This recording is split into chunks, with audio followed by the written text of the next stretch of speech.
Hello. हाँ जान, का करत हो? कुछ ना। कब्बा से तोहरे फोन लगाओ थी लगी लगत ना।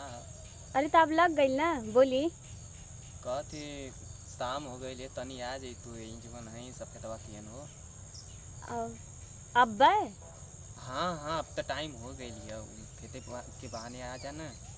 अच्छा ठीक बात, तब आवत ही ना। ठीक है, हम तोहरे जीवन सफेदवा के इंतजार करत ही।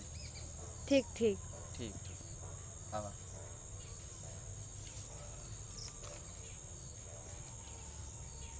कबले आई हम जल्दी से आ जाए, नहीं मम्मी जानी तुमसे आ जाए। कहाँ रह गए, कैसे का करत हो, कहाँ घूमत हुए तनी दिक्कत हो जाए, बहुत लेट होता का करिए। तो बहन आयल ना, बहुत दिक्कत हो गई। अरे जाना गेलू। हाँ। और बताओ कैसे रहलू? और ठीक रहनी। तब बहुत चोरी छुप के मिले ही नहीं है। हाँ तो हम तो वह चाहता नहीं है। चला तनी मिले खातिर चाहिए। चला उधर। उधर ही ना। अरे अब आइलू है तो मिलने का मतलब का होला? ओहो, बस जब देखा तब वो है। चल चला, चल चला चला चला, नहीं तक चलो।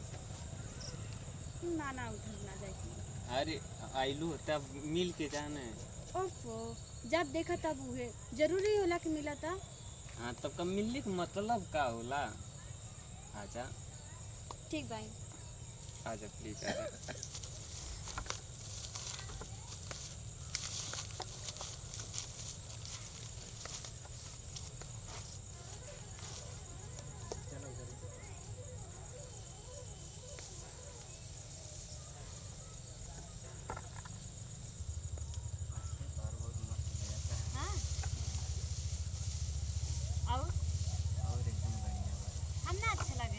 अरे तू हमके बहुत अच्छी लगी, तब न तो हमसे प्यार करेला। हाँ?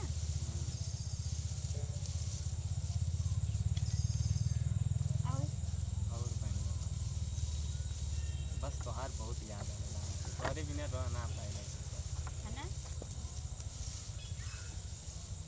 क्या बताएं,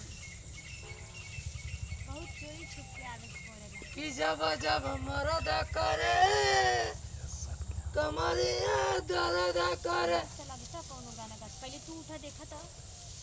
क्या बोल रे? क्यों ना चाचा, क्यों ना हैं? आओ कौन है रे पीछा में? ए एनिया एनिया ससुर तो नहीं एनिया। धनवा में कहाँ जाता रो? हैं? धनवा में क्या करता लो रे? कुछ ना चाचा, हैं? कुछ ना कर। मारे मौगड़ा ससुर तो नहीं कि पीठ लाल कह दे। ससुर कह रहा है का करते रे? कुछ ना वही तरह से जाएला नहीं। कुछ करे तो तोहर नहीं के जवानी आ रहा है? बने के समाज के गंदा को झेली हैं? तू बड़ा साफ बड़ा का? अले ले ले ले आप साफ नहीं खी तका वाली हैं? कितना साफ बड़ा हमके मालूम बा, ठीक?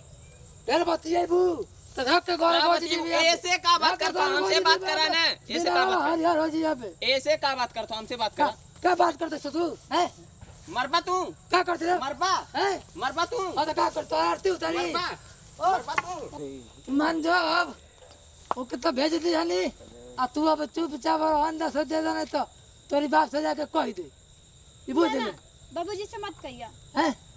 तो देवी ना हमके हैं? बोलो अरे ये माने तू ऐसा कोई मत समझू बुझली। कुछ करत थोड़ी ना अपनी रहनी है। खेतवा का तू कर लिया जन बोले वाली ना उहे मांगत है। चल भी चलता तार बतिया तो सुना, खाली में बैठ के बतिया होते तो रहनी है। नहीं तू बतियावा मत आवा। चलो हम के दो निकल आया वा।